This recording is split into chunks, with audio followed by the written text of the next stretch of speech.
17, 2023 meeting. At this time, I would call on Commissioner Patty Crump for our invocation and our pledge of allegiance. Okay, if you'll bow your heads. Heavenly Father, thank you for this day. Thank you for all the ways that you're working in our lives. Thank you for the rain today, and thank you for the ways that you are leading us through the week. I pray for our country. I pray for our world. I pray for the divisions, that you will restore and unify us. And I pray for this board tonight as we make decisions for our county, that you'll give us wisdom and you'll lead us to your perfect will, Lord. I ask these things through your holy name, Jesus. Amen. Please stand and join us for the Pledge of Allegiance.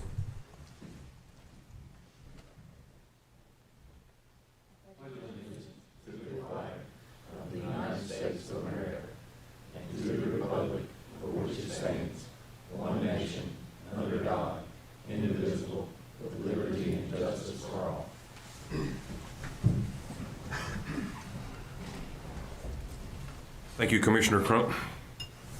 At this time, I would entertain a motion to approve or adjust the agenda. Mr. Chair? Yes, sir, Mr. Vice Chair. I'd like to pull section 4 from resolution. Okay.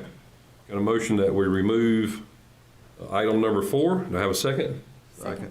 Any discussion? All those in favor say aye. Aye. Opposed? Motion carries. How did you get that? Both of them? Okay. Public comment. I do not have anyone that signed up for public comment, but if there's anyone out there that would like to, you're more than welcome. All right. At this time, we will move on to item number 2, presentation by the Town of New London, and the presenter is the Honorable Tate Daniels. Like we went through that honorable. Yeah, I know. Thank you for that Yes, very sir. much. Thank you for letting me be here this afternoon, and greetings from the Town of New London and our town board. I just wanted to come and thank you this afternoon for the grant that you gave the Town of New London for helping us with our park. I had sent some pictures. I hope you have those of what we did, and we built this shelter. We spent way more than the $20,000 we needed to spend, but we got a really nice shelter that we built. And I'm just going to tell you just a little bit about our park. I don't want to take up much of your time, but this park is the most popular thing in northern Stanley County. If it's not raining, we got people walking and we got children playing. It's been a valuable asset to the Town of New London, and we think it's money well spent. And we just want you to know that. We're not here to ask for more money, but we want to thank you for what you did. And, you know, if you ever do it in the future, that's fine. If we have a project, we will, you know, apply. But, you know, if you don't, then we can live with that. But I just want you to know that we appreciate everything that you've done. And everybody in New London just thanks us every day for having done this. And they really like this new shelter we built. So, anybody have any questions? That's great, Mayor. Any questions for? What was about the total cost off the top of your head? And did you have any citizens? For the whole park, or just what No, we did? just The shelter? well, both the shelter and also the whole investment y'all made in the park. Oh, the whole investment in the park, probably about $1.3 million. The shelter that we just finished was a little over $50,000.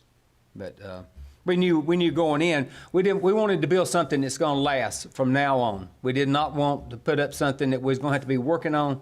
And we had some help. Some of the all the lumber in it was built local. It's local lumber, come from Stanley County. And all the labor, people that did it, were from Stanley County. The only thing we had to buy different was the picnic tables. We had those come from, I don't know where they come from, but they didn't come from Stanley County. But we really, really appreciate it, and just want you to know that. So, Thank you, Mayor. We appreciate you being here tonight. well, thank you so much. Any more questions for Mayor? Just a comment, I was telling Tate a while ago that Gail and I have been by the park several times, and it's very impressive to see as you driving by My wife tells me to keep my eyes on the road, and she'll do the looking, but she's impressed by it. So. Well, we certainly appreciate that, and we really do. We have comments daily from people that they will call us or come by, and we have maintenance people that work in the park, and we're in the park most every day, and everybody that sees us just tells us how nice it is. And we just made another addition since we built the shelter. We put in 3 big swings. They're 6 foot wide. They're adult swings. These things are built to last at least 50 years. I mean, they're massive. And so that was also built out of Stanley County lumber, everything. And people just love those. So, you know, we got plans for the park. We're going to do more additions. And so we're going to try to make good use of our money. New London is a very thrifty town. And, you know, we try to get $1's worth of product for every dollar we spend. But as you know, in the last couple of years, that's really tough to do. But we try hard. So I appreciate your time. Thank you, Mayor. Appreciate it. You don't mind if I leave, do you? Not at all. Don't ask. There might be a couple of these follow you out the door. I understand. All right, item number 3 is NCDOT resolution, and our presenter is Mr. Travis Pressler from NCDOT. Mr. Pressler. Good afternoon, Board of Commissioners. Thank you for having me. I'm going to pull up this presentation really quick. Hopefully I can operate this. Let's see. My name is Travis Pressler. I'm with the NCDOT Division 10. We make up Stanley, Union, Anson, Cabarrus, and Mecklenburg counties. I work in our division office in Albemarle, North Carolina. And I want to speak to you today about the intersection of NC 205 Main Street and Big Lick Road at Liberty Hill Church Road. So this road is a two-way stop controlled intersection, which is probably our most common intersection configuration in the state, right? Thousands across the state, hundreds across this county. And which simply means you've got a main street that goes through this in a free flow condition, and then you've got 2 side streets that come to a stop sign controlled condition.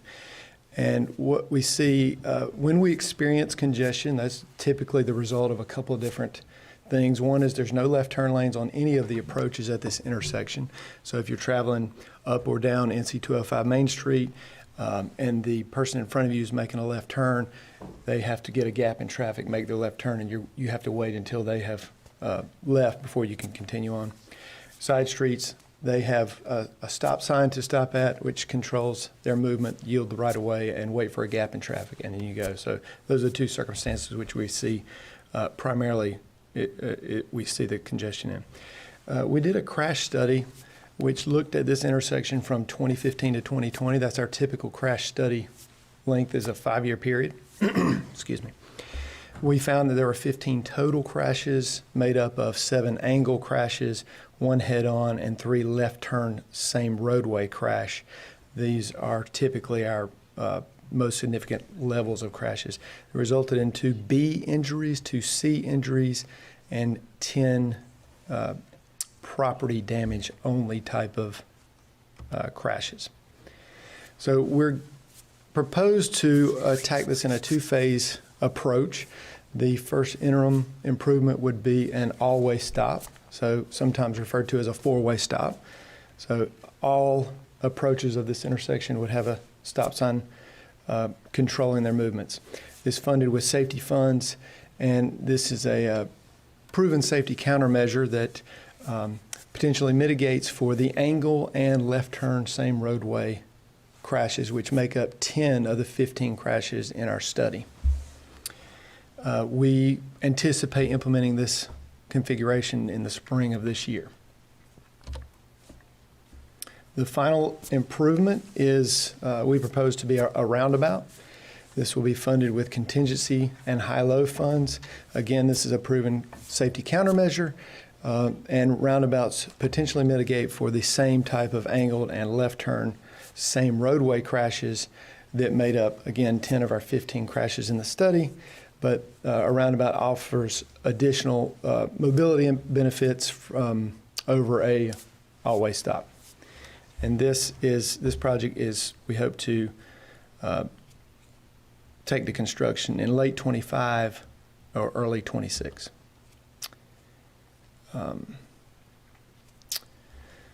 So I appreciate you letting me be here today to give you this information. This was kind of an informational type of presentation. Also, please note that the town of Oakboro has supported both phases of this project via a resolution. So this is my contact information, and we have questions. I'm willing to answer questions if you have any, but this is my contact information if you ever want to get a hold of me after this meeting and have with additional comment or questions. Okay, thank you, sir. Okay. Any questions for Mr. President? Mr. Chairman, I do have a couple questions. Have the property owners that will be affected, y'all had any discussion with those folks? I'm not aware of any specific discussions yet. We do engage in various levels of public involvement when we do just about any project. We have had some discussions with, well, let me rephrase that. We know that the gas station has some future work they want to do, and we're in coordination with them to some extent, and we'll continue that as well as approach other property owners in the project limits. Looking at your diagram, it looks like where Buford's Barber Shop used to be, or still is. Mm-hmm. It looks like land will be all that you'll be settling with those folks on. That is correct. We would not anticipate taking any type of building structures or any homes, residences, businesses during the acquisition or implementation of this project. We would work, in a project like this, we would work diligently to not have that be the case. And this presentation, in my opinion, is good, but my question, I guess, that I'm going to ask, the Highway 73 four-way stop wasn't discussed before it was done, not with, I don't know that it was discussed with anyone. So when did you all start seeking resolutions from the town and from the county on these type of things? I have the resolution in my files. I don't have it in front of me, so I don't know the date of the resolution. That would be impactful. I think that I just don't have an answer to that, but I can get you that answer. I guess the question is, you misunderstood my question. In the past, we haven't had any of these items presented. Okay. Is this something new that you all are going to start doing? If this is the level of involvement you guys would like, then we would really like to provide that. So, I mean, we want to involve everybody we can in our projects. Our projects are not secrets. We want people to provide input. We want people to support our projects because we're here to deliver safety and efficiency improvements to our transportation system. And we can't do that without everybody involved. Well, I encourage you to talk with the property owners that will be affected, first and foremost. Okay. Thank you. Yes, sir. Yes, sir. Vice Chair. Well, I got a simple question, I guess, is when will the four-way stop sign go up? Almost immediately, or? Well, that's something we're going to try to deliver in the spring of this year. So it'll take us a few months to get that implemented. It's not something you'll see go up in the next week or so. It's not something that typically what we would do is we would provide some kind of advertisement, usually via a changeable message board at the very minimum, right, to alert drivers who use that intersection on a regular basis that something new is coming. So, and then things like this too, right? So. And just for clarity, I'm assuming that, and I know what happens when I assume, but regardless if we pass the resolution or not, y'all are going to move forward with this, I would say, correct? Well, we always want your support. And For sure, but it's like the other commissioner said, you didn't seek any support when y'all did the one at Millenport, and then you felt like the state tried to throw it back on the commissioners to a certain degree. And right. I just want to know where y'all stand on this project. Is this a go regardless is what I'm asking? We definitely want to bring solutions to our issues that we have on our transportation system, right? And sometimes we get varying levels of support. I mean, we would want to work with you if you had concerns and didn't feel like you could support this. The next step would be, hey, let's come together with us and other stakeholders like the town of Oakboro and see what those concerns are and see if we could address those concerns. But we, Change between the Millenport situation where we had no conversation. right. Now we want to have conversation. Well, I'm gonna have to apologize because I wasn't involved in that Millingport circumstance at all. I'm aware of it. I know I know that it was an issue that was of great concern to many people, and that's unfortunate, right? But we absolutely want to move forward with this project, and we would like your support. But we're happy to address any comments you have, and so that we at least have an understanding of each other as we move forward. Can I just make a mention about the Millenport situation? I was representing this board on the RPO when that decision came out. They talked about it, they asked for feedback, and the members of the RPO talked about it for well over a year. I know I reported on it. I mentioned it in public comments here. I've mentioned it at commissioners meetings. I've mentioned it on the radio. So it's not like it was being a hidden thing. There was ample information out there. And then all of a sudden, a few people made a fuss at the last minute, and that's what caused the whole thing to just go on out. And I understand you may want to have, public hearings or whatever, but I can tell you that Millenport thing, there was nothing hidden about that. It was very open, and I did everything I could to let people know. And it was just people reacting at the last minute that caused that whole situation.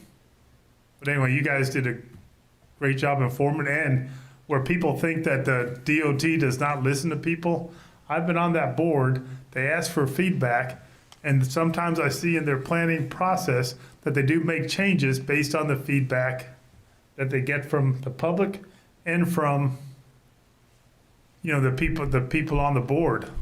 And I think this intersections might have even changed a few times, because I don't think a roundabout was originally planned. It might have been just a four-way stop, but now they're adding a roundabout. So they take feedback. I think a lot has to do with maybe the trucks and traffic coming through with what's going. Mm-hmm. Yes, Charlotte Pipe coming out there is going to have an impact on the traffic patterns out there. I don't know if that had anything to do with it, but the DOT does listen to people. So I don't want them to be thrown under the bus, because I've seen them make adjustments when they get feedback from people. Well, thank you for those comments. I think that reflects my view of what we do. We certainly don't want to do anything in secret. We want people to know about what we do. We want to give people an opportunity to be heard about what we do. And at the end of the day, we can't give everybody what they want, but we certainly try to provide solutions that are safe and efficient. So, Thanks, sir. Anyone else? All right, what's the pleasure of the board? You have the resolution in front of you. Let's see. I'd like to make a motion that we support the with the project. Have a motion to approve the resolution supporting both the roundabout and proposed interim all-way stop traffic control measure. Do I have a second? Second by Vice Chairman Barbie. Any more discussion? All those in favor say aye. Aye. Opposed? Motion carries. Thank you, sir. thank you very much.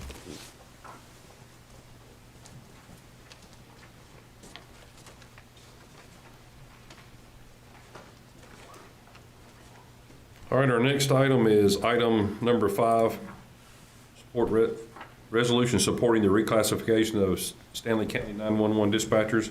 And our presenter is Mr. Kyle Griffin, Communications Director. Good evening, Kyle. How are you, sir? Good, and you? Good evening, Mr. Chairman and Commissioners. I appreciate your time tonight. Tonight, I'm coming to you to ask for your support in a resolution to reclassify 911 dispatchers. This resolution is in support of a bipartisan movement working to reclassify dispatchers on a nationwide level. The Federal Office of Management and Budget Standard Occupational Classification classifies 911 dispatchers as office and administrative support.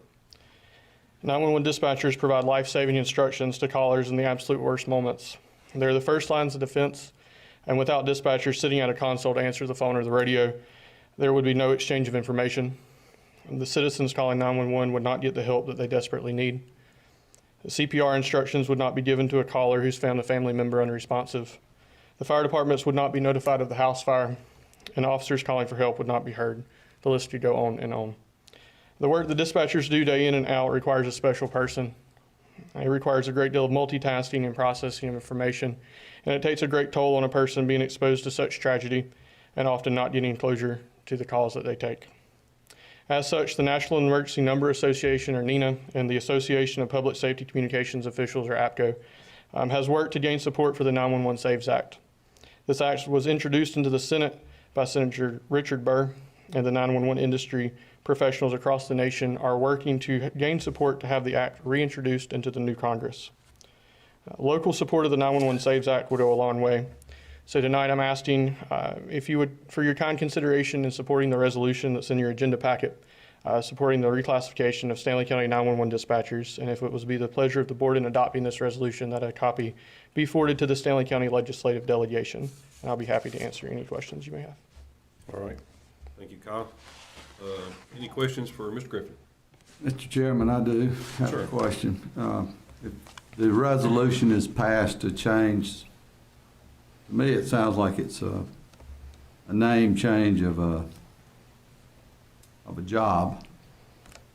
Are there any other benefits to it? Benefits of just, instead of having them considered as a clerical staff member at the federal level, changing that to first responders. The stigma that surrounds it is, it's always been that someone that sits in a room and answers the phone, and it's much more than that. Commissioner Shudo joined us on New Year's Eve and sat for several hours observing, listening. And I don't know many secretaries to say that are going to answer the phone with a mother screaming that her 3-month-old isn't breathing. So for the most part, yes, it's a classification change, but it's to get the recognition and the classification that I truly believe that they deserve for the work that they do. I agree with you, sir. Any more? So the classification change is going from one terminology Yes, to sir. the new terminology. Yes, sir. It would reclassify them. I believe it's considered as office and administrative support to a protected class in public safety, and redesignate them from office staff to public safety. No income boost? Not for this. This one is more of a classification change, but I'm sure we would. Y'all sound like a bunch of bankers. They used I to mean- give vice president titles out instead of raises. Hey, I mean, if y'all are willing, I'm sure they would love that. Anything else for Mr. Griffin? Thank Kyle, certainly appreciate it. All right, well, pleasure of the board. I'd like to make a motion to support this resolution. They truly are the first line of defense for our first responders now, so I think they deserve the recognition. I agree. All right, I have a motion by Commissioner King. Do I have a second? Second. Second, Mr. Hatley. Any more discussion? All those in favor say aye. Aye. Opposed? Motion carries 7-0. Thank y'all. Kyle, thank you very much, and please pass on our thanks to all the hard work that you guys do. Thank y'all.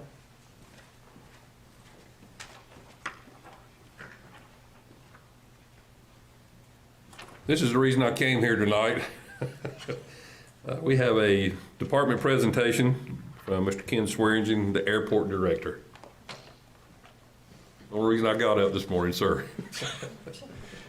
Good evening, Mr. Chairman, Board of Commissioners. Y'all do owe Andy a little bit of gratitude because he told me 5 to 7 minutes, and normally my presentations on the airport go 45 minutes to an hour. I am Baptist, so I can get on the roll. So let me see if I can get this up and running here. I'm going to try to tell you a long story very shortly. We are at Stanley County Airport, known in the airport circles as KVUJ. Our mantra is safety first, service always. We are part of the North Carolina public airport system. There are 72 airports in North Carolina, 10 commercial service airports, and 62 general aviation airports. I'm going to give you the 10,000 foot view of the airport. We have 2 parallel runways. One, runway 4 right, 22 left is 5,500 feet by 100 feet. 4 left by 22 right is 3,500 by 75 feet.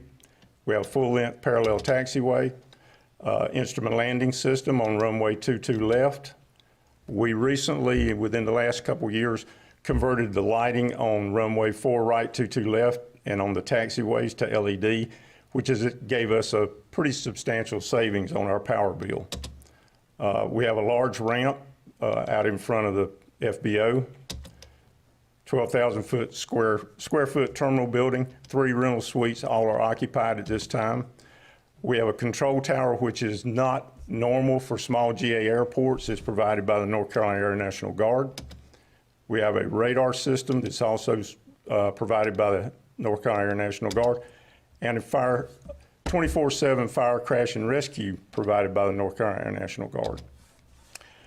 Hangars, which is a big discussion among airports these days because everybody has full hangars and no space for those that are looking to bring planes in. We have 2 enclosed buildings. The A building has 4 spaces that are sized for small twin-engine turbos, turboprop engines. The B building has 10 spaces, and they're a little bit smaller. We have a constant waiting list and a very long turn times. We generally don't see movement in those hangars maybe once or twice every 2 or 3 years. Our open T hangars, there's 8 spaces in 2 buildings, 30-plus years old. No electrical, again, a waiting list and long turn times. Fueling, one of our primary sources of revenue. We have 2 12,000-gallon ground tanks, one for avgas, one for Jet A. We have self-service avgas available 24/7. We have a 700-gallon avgas truck and a 3,000-gallon Jet A truck. Both of those we hope to replace this year with newer models. These are 20-plus years old, and they're showing their age, and they're very expensive to maintain when they start giving trouble. Our fuel program is inspected annually by the Department of Defense and the Defense Logistics Agency and Titan Aviation Fuels. Titan because they're our fuel supplier, DOD and DLA is because we do contract fuel for the military. All of the employees are safety first qualified through the National Air Transportation Association, which is a pretty good deal, something that not many airports do.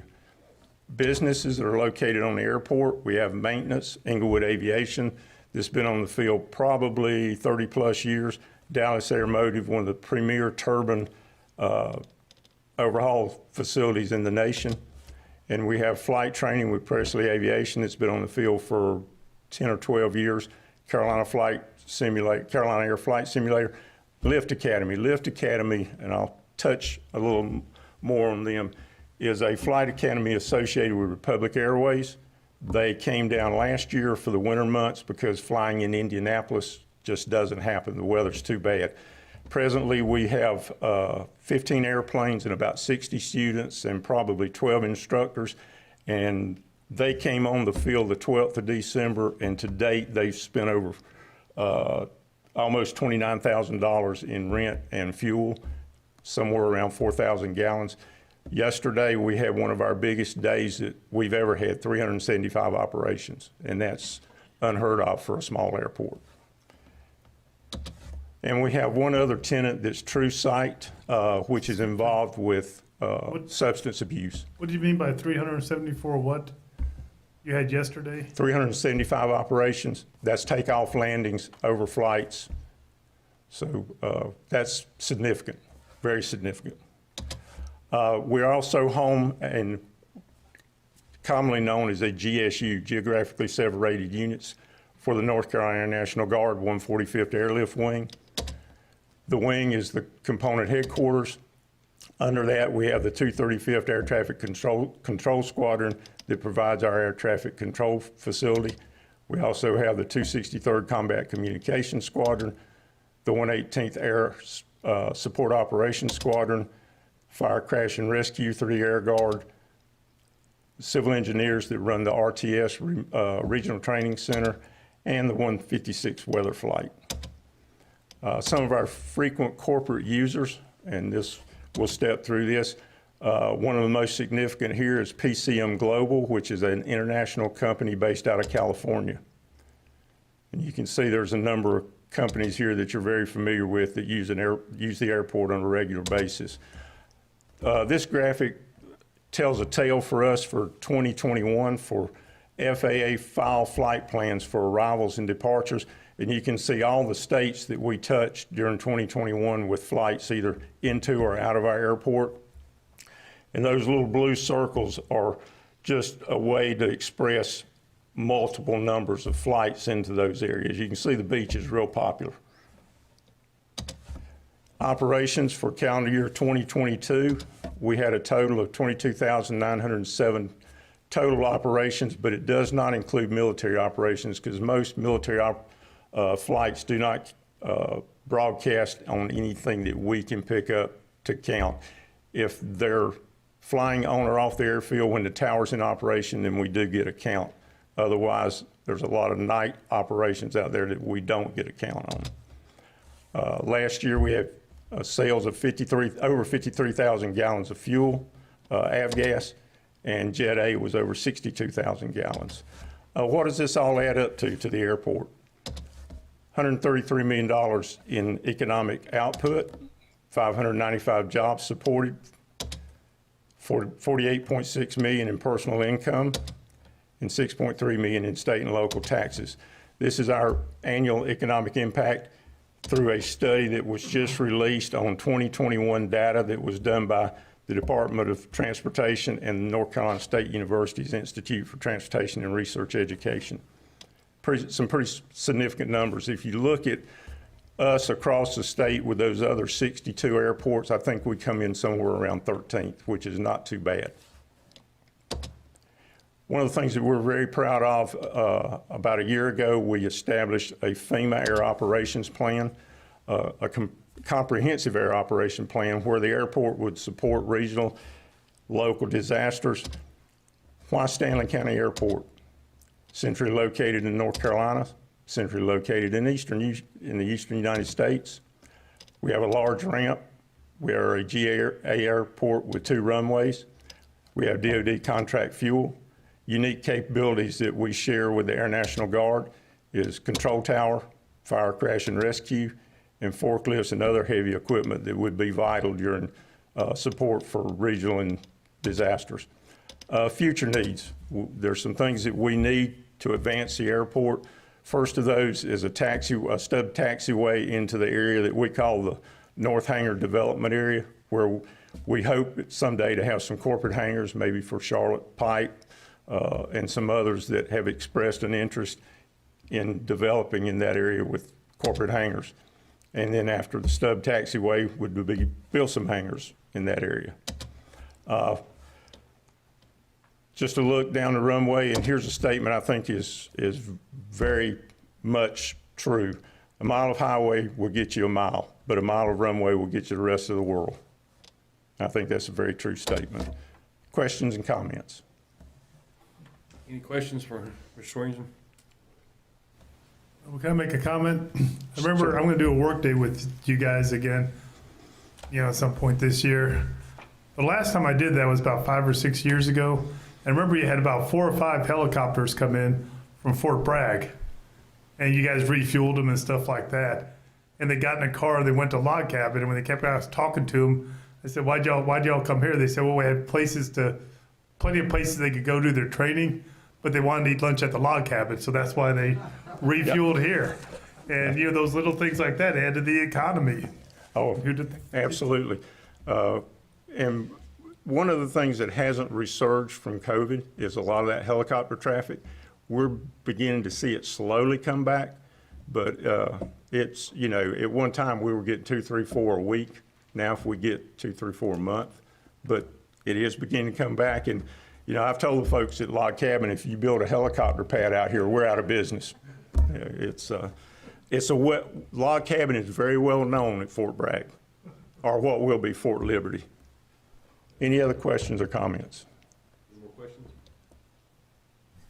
Do we have a registration book out there, Ken, for people that might come out, sign their name, that they've been there, Because I grant you, probably there's 62,000 plus in the county. I about would be willing to bet 20% may have seen our airport. I would And I agree with would that. love to see everybody go out there and see it. We have a registry book that folks are flying in. Some will sign, some won't.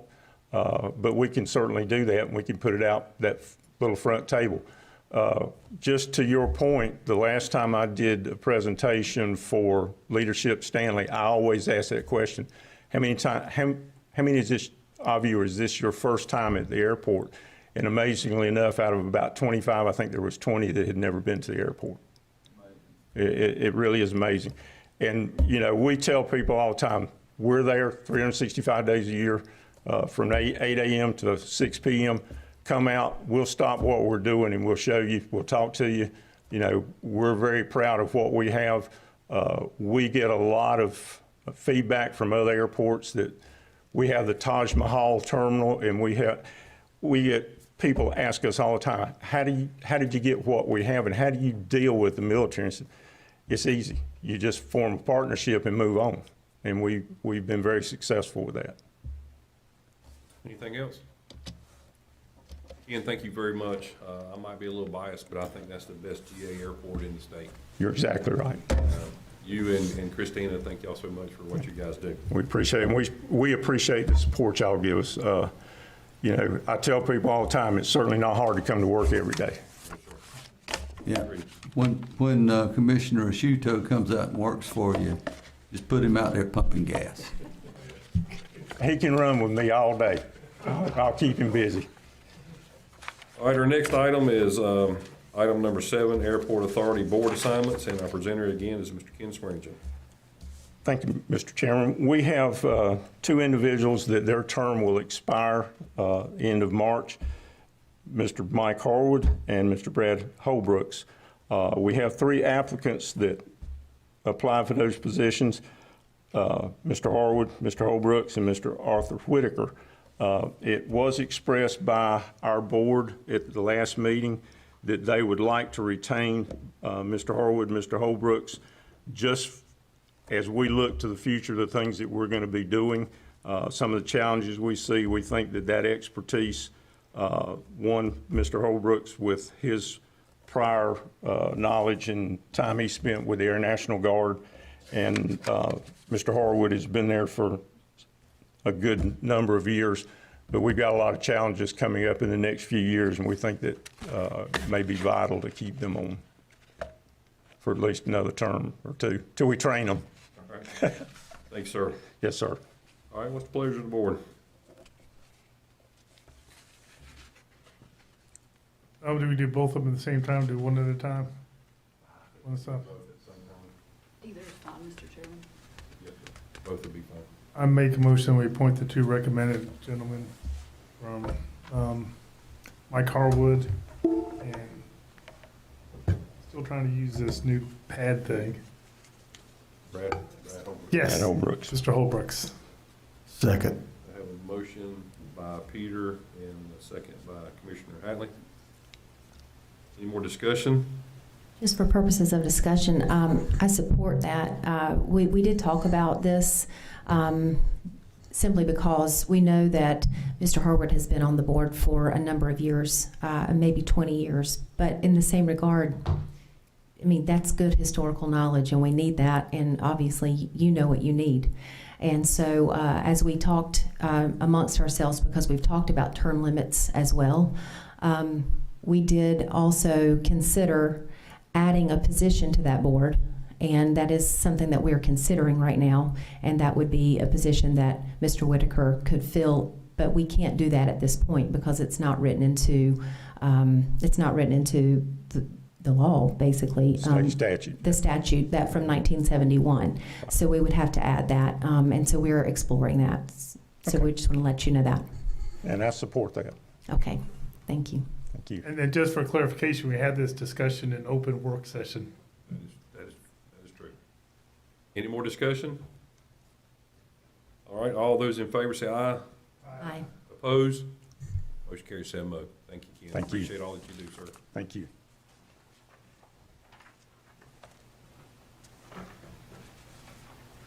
All right, our next item is the water meter replacement capital ordinance and general fund loan.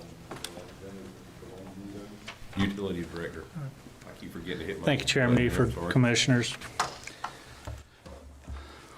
First item for me is the 2023 Water Replacement Capital Ordinance and General Fund Loan. Staff is requesting the establishment of a project ordinance and approval of 2 budget amendments for the replacement of all remaining Hersey meters in the Stanley County Utilities and the Stanley County Water and Sewer Authority distribution systems. Further, staff is requesting an additional $300,000 in the form of a Stanley County General Fund loan to fully finance the project budget of $650,000. The proposed capital project will cover meter purchases, miscellaneous parts, and additional overtime labor if necessary to replace 2,180 Hersey meters that still exist in our system. These Hersey meters have been determined to be at the end of their useful life expectancy. The Hersey meters' failure rates are steadily increasing each year, causing significant utilization of staff time to perform physical rereads of these meters. Further concerns are noted with regards to the meters' declining accuracy, both from mechanical degradation and electronic digital malfunctions. This is creating sizable losses of revenue from the direct sale of potable water.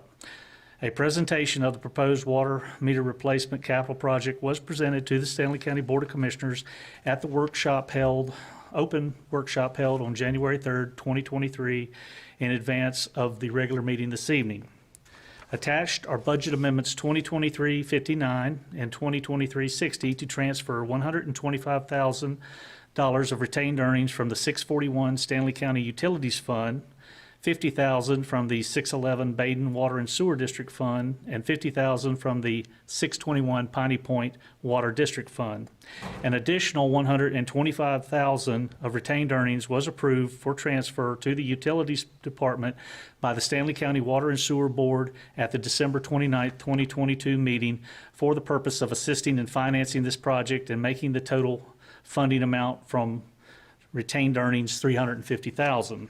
The remaining $300,000 needed to finance the project is requested by the Utilities Department in a loan in the amount of $300,000 from the Stanley County General Fund, payable in 4 annual installments of $75,000 at 0% interest back to Stanley County from the Stanley County Utilities Enterprise Fund. Staff is recommending approval of the budget amendment 2023-59 and 2023-60 and approval of a loan in the amount of $300,000 from the Stanley County General Fund and payable to the Stanley County Utilities Enterprise Fund back to Stanley County in 4 annual installments of $75,000 per year at 0% interest. That was a mouthful. Thank you, sir. Any questions? All right, that's the pleasure of the board. Mr. Chairman, Sir, Commissioner. I'll make a motion that the $300,000 needed would come from our general fund balance. 4 annual installments of $75,000. And what pains me is it's at 0% interest back to Stanley County. But seeing that y'all are part of Stanley County, that's my motion. All right, I have a motion. Do I have to hear a second? Second by Commissioner Crump. Any discussion? All those in favor say aye. Aye. Opposed? Motion carries 7-0. Thank you. Thank you. The next item, or I'm sorry, go ahead if you need to. No, you're it. I just had to transfer some paper. Okay. Next item is the West Stanley Water, I'm sorry. Yeah, that's right. West Stanley Wastewater Treatment Plant Expansion Project, USDA loan letter, and conditions of acceptance. Presenter is Mr. Wingo. Yes, sir. Thank you, Chairman. What I want to do is just read the letter of conditions that the USDA has sent, basically outline the conditions of a loan that we will need to hopefully approve for the funding for the West Stanley Wastewater Treatment Expansion Phase 2, which takes the plant's total capacity up to 2.5 million gallons per day. As the letter reads, Dear Chairman Eford, this letter establishes conditions which must be understood and agreed by you before further consideration may be given to your application. The loan will be administered on behalf of the Rural Utility Services by the state and area staff of the USDA Rural Development, both of which are referred to throughout this letter as the agency. Any changes in project costs, sources of funds, scope of project, or any other significant changes in the project or applicant must be reported to and concurred with by the agency by written amendment to this letter. This includes any significant changes in the applicant's financial condition, operation, organizational structure, or executive leadership. Any changes made without agency concurrence shall be the cause for discontinuing processing of the application. This letter does not constitute loan approval, nor does it ensure that funds are or will be available for the project. Funding is being processed based on a loan not to exceed $26,647,000. The loan will be considered approved on the date Form RD 1940-1, request for obligations of funds, is signed by the agency's approval official. The applicant will ensure projects are completed in a timely, efficient, and economical manner. You must meet all conditions set forth under Section 3 requirements prior to advertising for bids within 1 year of this letter. If the conditions of this letter are not met, the agency reserves the right to withdraw agency funding. If you agree to meet the conditions set forth in this letter and desire further consideration be given to your application, please complete and return the following forms: RD 1942-46, Letter of Intent to Meet Conditions, and Form RD 1940-1, Request for Obligations of Fund. What I'm requesting this evening is that you grant approval for the county manager, Andy Lucas, and the county attorney, Jenny Furr, to be able to execute these documents once the USDA has approved the loan application. All right, thank you, sir. What's the pleasure of the board?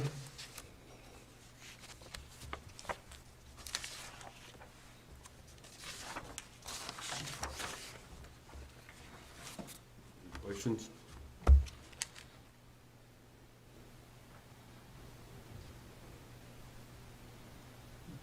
Still reading. Well, this time- We got our new tablets here we're still working on, so bear with us.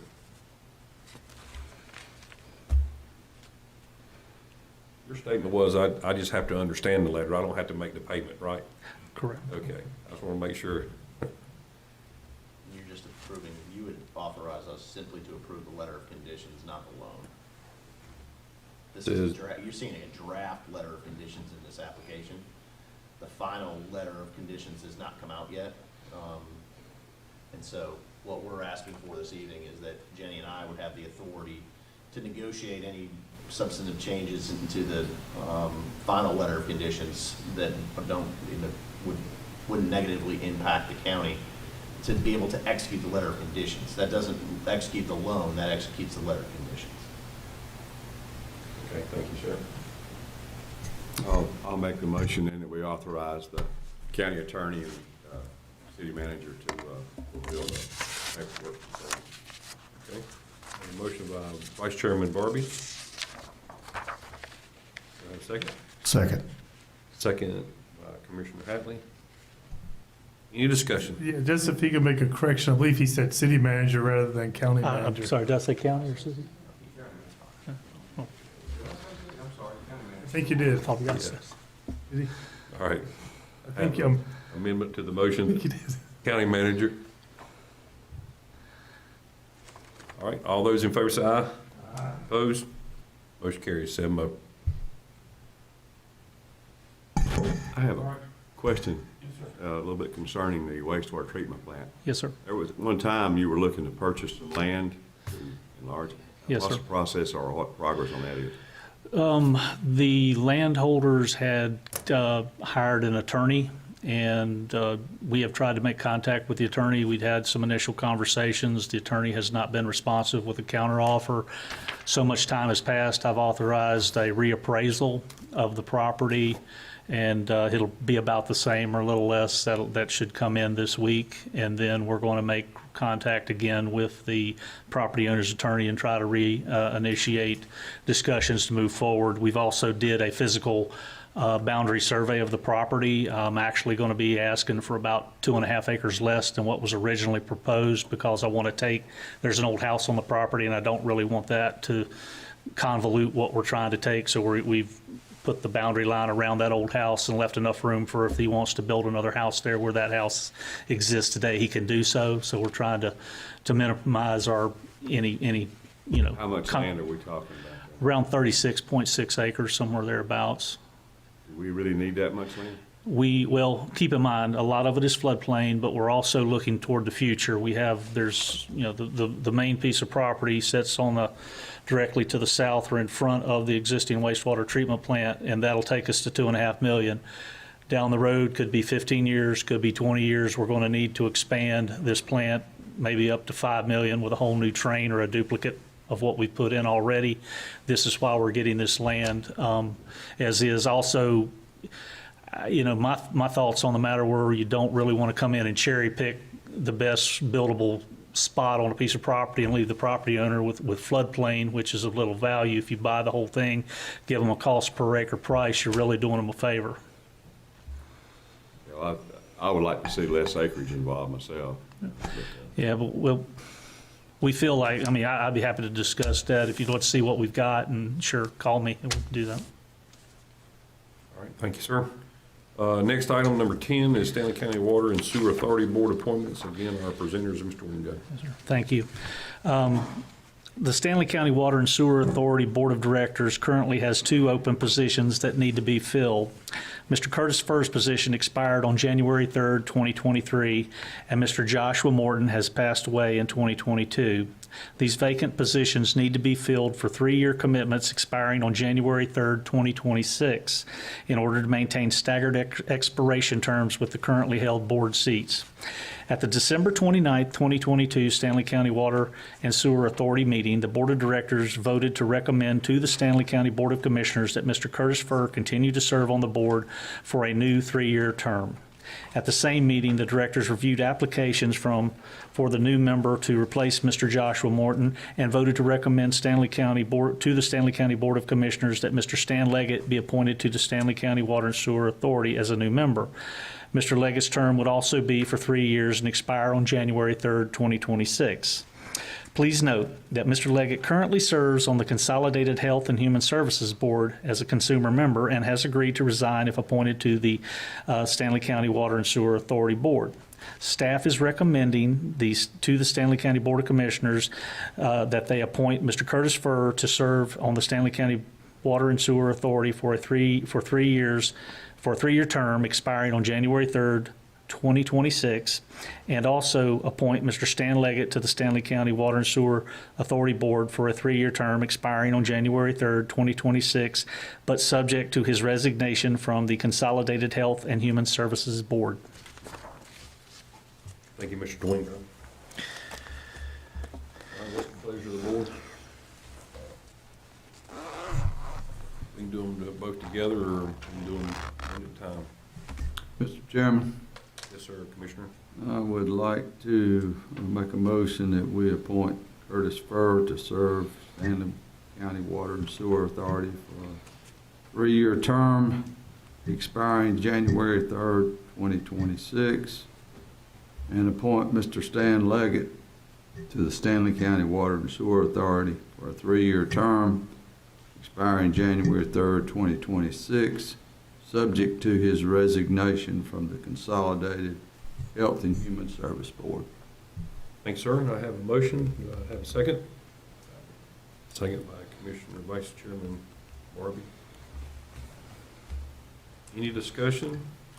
I have a question. I think you answered it. Mr. Leggett, is he taking a consumer member position, or is he the pharmacy position? I don't know I know he's a retired I pharmacist. apologize, but that was revised. I was not aware of his role with that board. Okay. Is it pharmacy? So he will need to be replaced with a pharmacist if he's replaced, I'm assuming? Okay.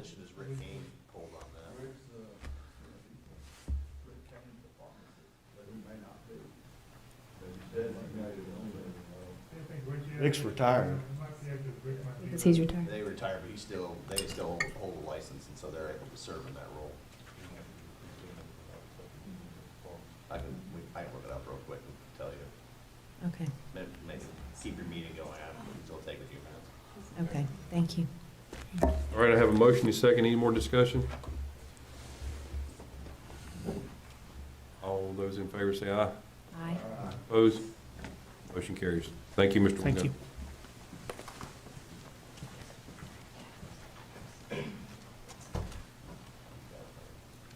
All right, next item is consent agenda.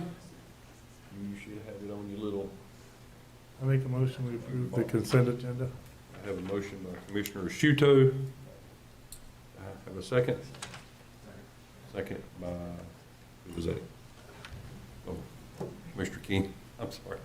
I'm on a swivel up here. Any discussion? All those in favor say aye. Opposed? Motion carried. Board comments. We will start by Commissioner Hatley. All right. Commissioner Long. No comment. What? Vice Chairman Barbie. No comment. Commissioner King. Commissioner Shudo. Just want to say, give a shout out to the Stanley County chapter of the NAACP for the Martin Luther King breakfast. It was phenomenal. I tell you what, I've been to a lot of them, but Pastor Charles Brino, man, he brought the house down with his take a stand, and he used humor with his praise. And the story about being in the grocery line behind that lady who gets her coupons. Just reframe. And don't get mad at her. It's not her fault that you were there late, running late to get your stuff.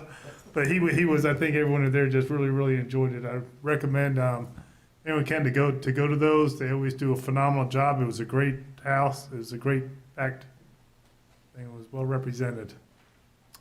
And that's all. Thank you, sir. Mr. Crump.